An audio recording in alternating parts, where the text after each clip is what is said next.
वासुदेवाय। ओम नमो भगवते वासुदेवाय। ओम नमो भगवते वासुदेवाय। आज आपण बघणार आहे भगवद्गीता अध्याय 3 आणि श्लोक संख्या 21. माझ्या पाठीमागे म्हणतो, यद यद आचरति श्रेष्ठ तत्र देवे इतरो जनः स यत्प्रमाणं कुरुते लोकस्तदनुवर्तते। यद यद आचरति श्रेष्ठ तत्तद्देवे इतरो जनः स यत्प्रमाणं कुरुते लोकस्य अनुवर्तते।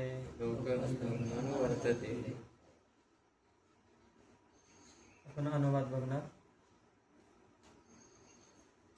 श्रेष्ठ व्यक्ती जे जे करते त्याचे अनुसरण सामान्य जन करतात. आपल्या अनुसरणीय कृत्यांनी ती जे जे आदर्श घालून देते त्यानुसार सारे जग कार्य करते. तात्पर्य पण वाचतात.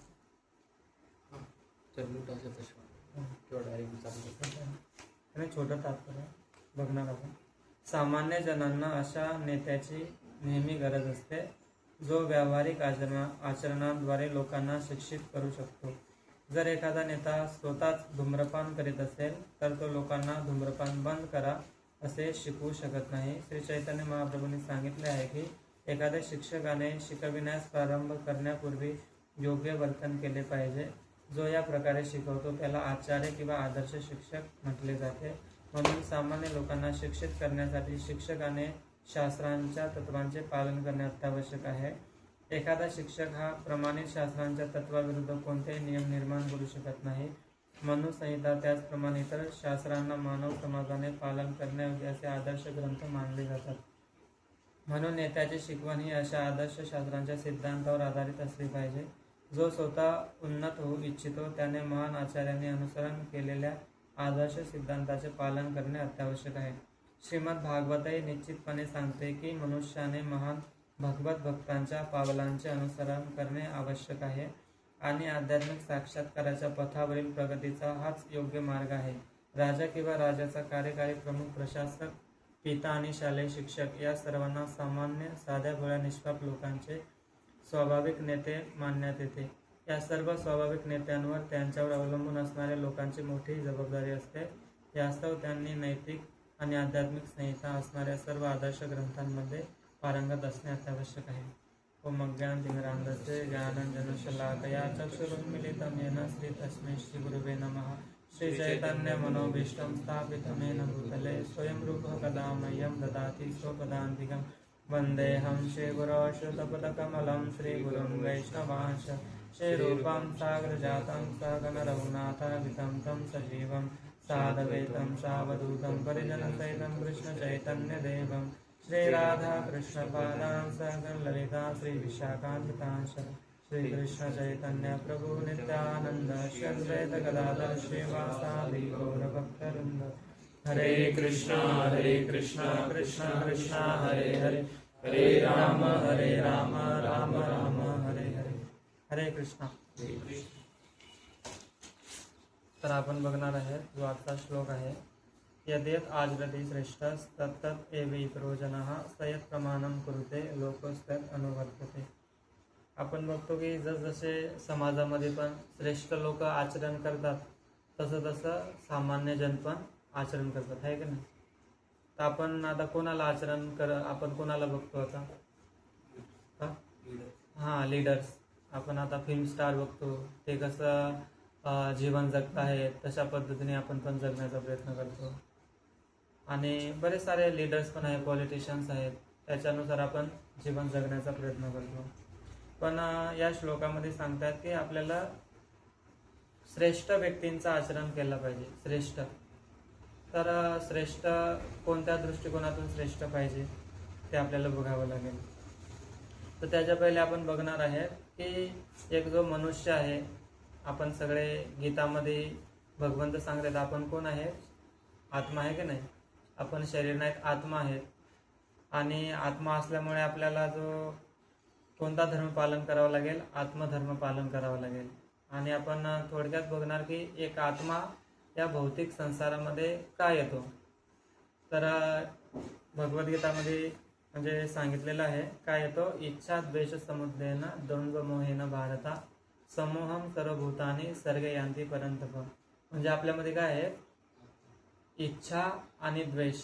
आता एक विचार केला की आपण इथे आलोच का, प्रश्न कधी पडतो आपल्याला, का आलो आपण इथे, का काय इच्छा द्वेष आपल्यामध्ये काय निर्माण झाले, इच्छा आणि द्वेष. म्हणजे तिथे आपण सगळे सांगतो नाही, आपण सगळे वैकुंठमध्ये होतो, भगवंताची सेवा करायचो, पण त्यामध्ये आपल्याला काहीतरी अनावश्यक इच्छा झाली किंवा भगवंताची सेवा का करायची, माझी का कोणी करायला नको आहे ना. त्याच्यामुळे आपलं इच्छा आणि द्वेष निर्माण झाल्यामुळे समूहम सर्वभूतानी, मग आपण काय संमोहित होतो या भौतिक जगामध्ये. आणि आपल्याला इथे फॅसिलिटी दिली जाते आपल्या वेगवेगळ्या प्रकारच्या इच्छा पूर्ण करण्यासाठी. तर आपल्या किती प्रकारच्या इच्छा आहेत, अनगिनत आहेत. तरी सांगतात की 84 लाख प्रकारच्या इच्छा आहेत आणि त्या पूर्ण करण्यासाठी आपल्याला 84 लाख प्रकारचे कपडे प्रकृतीने डिझाईन केलेले आहेत. वेगवेगळे जन्म म्हणजे काय आहेत, त्या इच्छा पूर्ण करण्यासाठी ते जन्म दिलेले आहेत. यत ब्रह्मांड धरी अनंत जीवगण 84 लाख योनिते कार्य ब्रह्म. त्या ब्रह्मांडामध्ये अनंत सारे जीव आहेत आणि त्या वेगवेगळ्या आपल्या इच्छा पूर्ण करण्यासाठी त्यांना वेगवेगळ्या योनींमध्ये जन्म दिला जातो. पण अशा वेगवेगळे जन्म दिले जातात, पण असे जन्म घेता जेव्हा जो मनुष्य जीवनामध्ये येतो तेव्हा त्याला एक विशेष प्रकारची बुद्धी प्रदान केली जाते की जी दुसऱ्या साऱ्या योनींमध्ये उपलब्ध नाही आहे. आता बघा, हाती आहे, फार खाऊ शकतो, घोडा फार पळू शकतो, पण तरी तो भगवंत काय आहे किंवा भगवंतांना पकडू नाही शकत आहे का नाही, पकडू शकतो का तो, नाही. तर केवळ फक्त या मनुष्य शरीरामध्येच ही आपल्याला उपलब्ध आहे की आपण काय करू शकतो, आपल्या जीवनाचा उद्देश समजू शकतो. सांगतायत की आपण जिज्ञासा केली पाहिजे, अथातो ब्रह्म जिज्ञासा. म्हणजे आपण जिज्ञासा केली पाहिजे की मी कोण आहे, मी कुठून आलो, मला कुठे जायचं आहे, मला मरायचं नाही तरी पण मी मरतो का, असे प्रश्न आपण या मनुष्य शरीरामध्ये करू शकतो. बाकीच्या शरीरात करू शकतो का, नाही. त्यांना फक्त त्यांची बुद्धी कशापर्यंत सीमित आहे, आहार निद्रा भय मैथुनमचं, काय फक्त खातात पितात संतान उत्पन्न करण्यापर्यंतच त्यांची बुद्धी सीमित आहे, त्यापेक्षा ते जास्त विचार करू शकत नाही. आणि जेव्हा एखाद्याला मनुष्य जीवन दिला जातो तर अपेक्षित आहे की त्यांनी पण हेच कार्य करण्यासाठी आपला जीवन नष्ट केला नाही पाहिजे.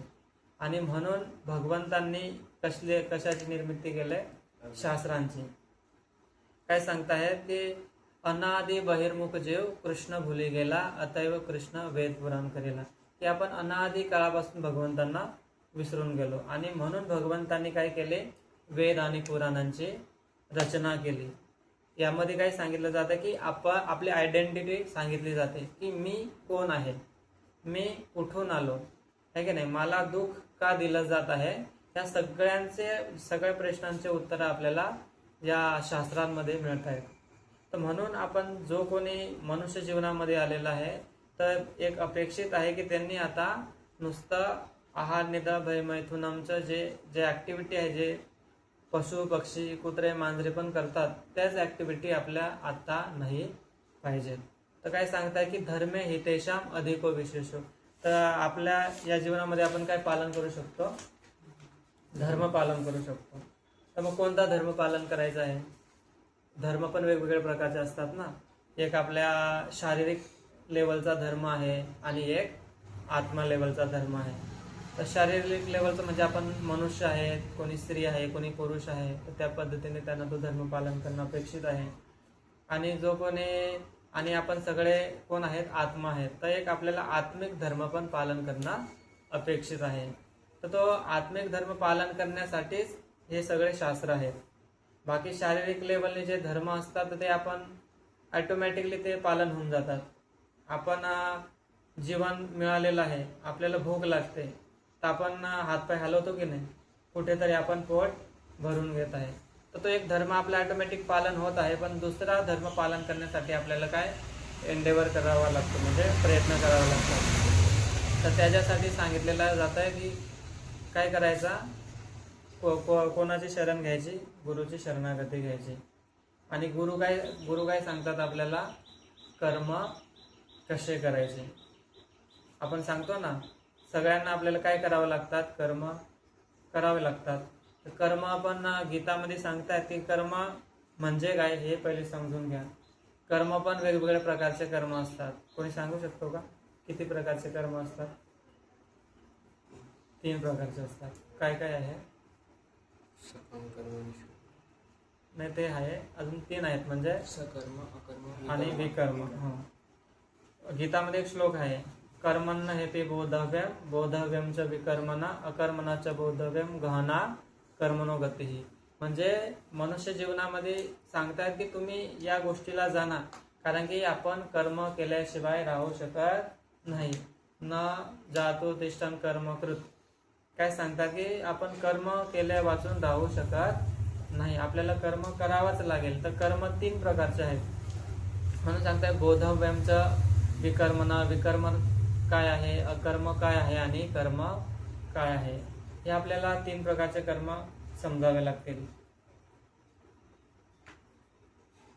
तर कोण सांगेल कर्म म्हणजे काय, विकर्म म्हणजे काय आणि अकर्म म्हणजे काय? काय माहिती, काय आयडिया असेल? म्हणजे तिघांमध्ये डिफरन्स हा, difference. परफेक्टपणे सांगता म्हणजे एवढं आठवण नाही, हां पण भगवंत सांगतात की एक म्हणजे जे पूर्ण बॅड आहे, म्हणजे हां. काही ते कर्म करून आपल्याला पूर्ण जे म्हणजे आपल्याला जे परत येणार आहे ते पूर्ण चुकीचंच राहणार आहे. एक म्हणजे चांगला, आणि तिसरा एक आय थिंक विकर्म होता तो. तर त्यामध्ये भगवंत सांगतात की तुम्ही जर हे कराल तर म्हणजे असं नाही की आता तुम्ही चांगले कर्म करतात त्याचे सुद्धा तुम्हाला कॉन्सिक्वेन्सेस झेलावे लागतील, हां. कारण ते तुम्ही भगवंतांना अटॅच होऊन नाही करत आहेत, त्यांना सेंटरमध्ये ठेवून नाही करत आहेत. पण तुम्ही कर्म असे करा की जेही कराल त्याच्यामध्ये भगवंतांना सेंटरमध्ये ठेवा, आणि मग ते कर्म तुमचे विदाउट कॉन्सिक्वेन्सेस असतील. म्हणजे एक सिंपल डेफिनेशन म्हणजे असं की कर्म, विकर्म, अकर्म. विकर्म म्हणजे जे शास्त्रांमध्ये प्रोहिबिटेड आहे, म्हणजे हे करू नका, है की नाही, मांसाहार, नशा, जुगार, व्यभिचार करू नका, याला विकर्म सांगतात. कर्म कशाला सांगतात, की जे करायला सांगितलेलं आहे, की तुम्ही हे करा, आहे की नाही, चांगलं बोला, है ना, इतरांशी चांगलं वागा, म्हणजे समाजामध्ये काय झालं ते कर्म झालं. आणि अकर्म म्हणजे काय, जे भगवंतासाठी केलं जातं, म्हणजे तुम्ही भक्ती करतायत, माळा जप करतायत, त्याला अकर्म सांगतात. काय असते, कर्म असतात तर तुम्ही कर्म केल्यानंतर त्याचे फळ मिळतं, पुण्य किंवा पाप. जर का तुम्ही विकर्म केले तर काय भेटणार, पाप भेटेल. आणि पाप केलं तर काय होईल, नरकमध्ये जातो पाप केल्यानंतर. सांगतायत ना, ऊर्ध्वं गच्छन्ति सत्त्वस्ता मध्ये तिष्ठन्ति राजसा जगन्य गुणवृत्तिस्ता अधो गच्छन्ते तामसा. जर का आपले तामसिक कर्म आहे तर अधो गच्छन्ति तामसा, आसुरी योनिमापन्ना मूढा जन्मने जन्म, म्हणजे असे आसुरिक योनीमध्ये आपला जन्म दिला जातो. आणि नेक्स्ट म्हणजे आपण जर का कर्म केलं तर त्याचे पुण्य होतात. कर्म म्हणजे जे चांगले केलं, पुण्य केलं तर काय होतं, ऊर्ध्वं गच्छन्ति सत्त्वस्ता, म्हणजे आपण ऊर्ध्वाच्या लोकांमध्ये जातो, म्हणजे स्वर्गलोक आहे, जनलोक आहे, महरलोक आहे, तपलोक आहे. आणि जे अकर्म आहे, अकर्म म्हणजे जे भगवंतासाठी केले जातात, ना त्याचे पुण्य होतो ना तो पापमध्ये गणला जातो, म्हणजे न्यूट्रल आहे. कारण की म्हणून आपण त्याने बंधनमध्ये फसत नाही. म्हणून शास्त्र सांगते की तुम्ही जेवढं अकर्म करणार तेवढं आपल्यासाठी चांगलं असेल. तर ही कर्माची व्याख्या आहे. आणि त्यानंतर आजचा जो श्लोक आहे तर हे श्रेष्ठ लोक जाणतात आणि त्याच्यानुसार ते जीवन जगण्याचा प्रयत्न करतात. तर आपण पण अशाच यांना अनुसरण केलं पाहिजे. आपण फिल्म स्टार आहेत, कोणी पॉलिटिशियन्स आहेत, आपण असे जे व्यक्ती आहेत, कारण की यांची बुद्धी विकसित नाही आहे. ते फक्त आहार, निद्रा, भय, मैथून पर्यंत त्यांची बुद्धी सीमित आहे की नाही. त्यांच्या जीवनाचा काही पर्पज वाटतो का? आता तुम्ही बघत असणार, काय त्यांना भगवंत प्राप्ती करायची आहे, हाय वाटतो का? नाही. पण मग आपण अशा व्यक्तींना आपल्या जीवनाचा रोल मॉडेल कशाला समजायचा? आपले शास्त्र सांगतात की कोणाला की जे याच्यानुसार जगतात, जे भगवंताचे भक्त आहेत. गीतामध्ये बी सांगतायत की वीत राग भय क्रोध मनमना मामुपाशिता बहु ज्ञान तपसा भूता मद्भाव मागता. म्हणजे असे अनेक किती सारे लोक आहेत की जे मुक्त झाले, कशाने? राग द्वेषने मुक्त होऊन त्यांनी भगवंत प्राप्ती केलेले आहे. तर आपल्याला अशा गोष्टीपासून मुक्त व्हायचं आहे, तर त्याच्यासाठी अशा व्यक्तींचा संग करावा लागेल. सांगतायत ना, साधू संग सर्व शास्त्र कहे, लव मात्र साधू संग सर्व सिद्धी होय. त्याचं उलट पण आहे. तर तुम्ही असाधू संग केला, लव मात्र बी असाधू संग केला तरी आपला जीवन नष्ट होईल, हे निश्चित आहे. तर आपण बघायला पाहिजे की आपला कॉन्टॅक्ट कोणासोबत किती आहे की नाही. माझा कॉन्टॅक्ट भगवंताच्या भक्तांसोबत किंवा भगवंतासोबत किती आहे, किंवा माझा कॉन्टॅक्ट भौतिक मटेरियल लोकांसोबत किती आहे, त्याच्यानुसार डिपेंड करेल की आपली स्पिरिच्युअल जी लाईफ आहे ती पुढे जाणार की नाही जाणार. आपण थोडा वेळ इथे प्रॅक्टिस करणार, पण जास्त आपण जर कॉलेजमध्ये असंच संग करणार तर त्यांनी काय होईल, आपल्या जीवनामध्ये जास्त इम्पॅक्ट पडेल. तर तुम्ही सांगणार की आम्ही इथे राहत आहे तरी पण ज्या आमच्यामध्ये ज्या इच्छा आहेत त्या कमी होत नाही, किंवा माझं मन स्टेबल होत नाही, अशा गोष्टी होतील. कारण की आपण काय केला की जास्तीत जास्त संग कशाचा करतोय, असाच संग करतोय. आणि आपले शास्त्र सांगतायत की असाच संग त्याग यही वैष्णवाचार, की जे पण भक्त आहेत, जे स्वतःला वैष्णव म्हणजे कोण? विष्णू यस्य देवता इति वैष्णव. ज्यांची देवता भगवान विष्णू आहे, कृष्ण आहे, राम आहे, त्यांना वैष्णव सांगतात. तर आपण स्वतःला काय समजतो की भगवंताचा भक्त समजत आहे, तर आपला सगळ्यात पहिला कर्तव्य आहे की आपण काय केलं पाहिजे, असत संग त्याग यही वैष्णवाचे. आपल्याला अशा असत संग त्यागायचं आहे. तर असत काय आहे की जे पण भगवंताशी जोडू शकत नाही किंवा भगवंताशी संबंधित नाही, ते सगळं काय आहे, असत आहे. असत म्हणजे जे एक्झिस्ट करत नाही किंवा त्याची काही व्हॅल्यू नाही आहे. आता बाकीचे जे भौतिक मटेरियल आहेत आपल्याला बघा, आता कोणी एखादा व्यक्ती आहे तर त्याला जीवनामध्ये एखादी गोष्ट प्राप्त करण्यासाठी तेवढाच त्यांनी त्यांचा संग केला पाहिजे. आता तुम्ही पण कॉलेजमध्ये जातात, तर कॉलेजमध्ये पण आपल्याला तुमच्यासारख्या दुसऱ्या मुलांचा संग करावा लागतो. पण आपल्या माइंडमध्ये हे पाहिजे की मला त्यांच्या बरोबर किती वेळ आणि कसा द्यायचा आहे की नाही, आणि त्यांच्याकडून काय घ्यायचं आहे. जर का ते काही पण सांगताहेत आणि आपण ऐकत आहेत तर त्यांनी काय होईल, आपल्यावरती प्रभाव पडेल. तर म्हणून आपण जे पण आहेत कॉलेज जीवनमध्ये ह्या गोष्टी फार आपल्याला सांभाळणं गरजेचे आहे. आपली चेतना आपल्याला मेंटेन ठेवावी लागेल. कारण की इथे राहून बघा, कॉलेजमध्ये प्रवेश केल्यानंतर तो वातावरण एकदम वेगळाच आहे की नाही. तर त्याच्यामध्ये स्टेबल करण्यासाठी आपल्याला मॉर्निंग प्रोग्राम एकदम परफेक्ट पाहिजे, आणि त्यानंतर आपली एक चेतना एकदम मेंटेन ठेवावी लागेल, आणि भगवंतांना प्रार्थना करून जावी लागेल की भगवान, की तुम्ही मला आज तुमच्या मायाशक्तीपासून किंवा ज्या भौतिक लोकांपासून मला काय करा, वाचवा.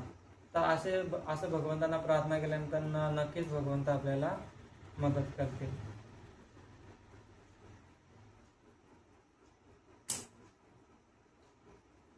आणि आपण बघतो की आता आपल्याला बघा, आता आपण दोन पर्पज आहेत आपल्या, आहे की नाही. एक आपले एक मटेरियल हे आहे आणि एक स्पिरिच्युअल आहे. तर दोघांना काय करावं लागेल, बॅलन्स करावं लागेल. तर इथे पण येऊन काय कधी कधी असं पण वाटतं की हे कॉलेजमध्ये जात असतो, पण काय आहे कॉलेज, द्या सगळं सोडून, आहे की नाही. हां, भक्तीच सर्वश्रेष्ठ आहे आणि भक्तीच येणार आहे. पण काय आहे की आपल्या पण काही भौतिक जबाबदाऱ्या असतात, आहे की नाही. आपण त्याला सोडू नाही शकत. तर त्याच्यासाठी मग काय होतं की आपला इंटरेस्ट पण चालला जातो. मग इथे पण अभ्यासामध्ये मन लागत नाही, आणि भक्ती पण व्यवस्थित होत नाही. मग आपण कुठलेच राहत नाही. मग त्याच्यासाठी काय आहे की आपल्याला फोकस पाहिजे की नाही, मला आहे मी पुढे काहीतरी आपल्या मनामध्ये पाहिजे की नाही, आता मी स्टडी करणार, मला पुढे काय करायचं ते मी तेव्हा ठरवणार आहे. आपल्या असं मनाला काय करावं लागेल, थोडा शिक्षा द्यावी लागेल. कारण की सगळ्यात महत्त्वाचं काय आहे की आपल्याला मन काय करतं, मन काहीच करू देत नाही. मन भक्ती पण करू देणार नाही आणि अभ्यास पण करू देणार नाही. म्हणून सांगते की मनाचं नाही ऐकायचं आहे आपल्याला. त्या मनाच्या वरती काय आहे, बुद्धी आहे. आपल्याला बुद्धीने मनावरती कंट्रोल करावं लागेल की नाही. ठीक आहे, मनाचे सजेशन ऐकून घ्यायचे, पण त्याच्यावरती अंमल करायचा नाही. आपल्याला बुद्धीने विचार करायचा की माझ्यासाठी आता काय करायचं आहे किंवा मी काय केलं पाहिजे. आता मी स्टुडंट आहे, तर मला अभ्यास करणं गरजेचं आहे की नाही. तर मग अभ्यास तर करावाच लागेल. प्लस आपण भक्तीमध्ये आलोय तर स्पिरिच्युअल लाईफ पण आपल्याला सोबत मेंटेन करणं गरजेचं आहे. असं दोघांना आपल्याला बॅलन्स करून जसं आपण पुढे जाणार तसं आपली मॅच्युरिटी पण वाढत जाईल. आणि जे सांगतात की हेच वय आहे की याच्यामध्ये आपला भविष्य निर्भर करेल. म्हणजे पुढे आपल्याला काही पण बनलो आहे की नाही, कुठे कोणत्याही परिस्थितीमध्ये असलो तरी पण आपण विचलित होणार नाही.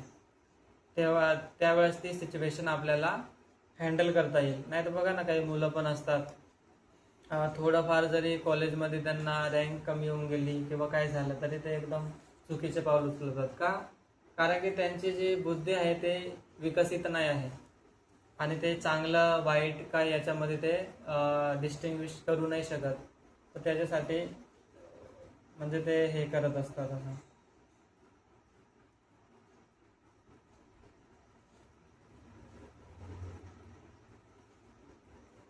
आणि भगवद्गीतेमध्ये हे पण सांगितलेलं आहे की हे आपल्याला श्रेष्ठ व्यक्तींचं आचरण करायचं आहे, तर आपल्याला हे श्रेष्ठ व्यक्ती आपल्याला शोधाव्या लागतील.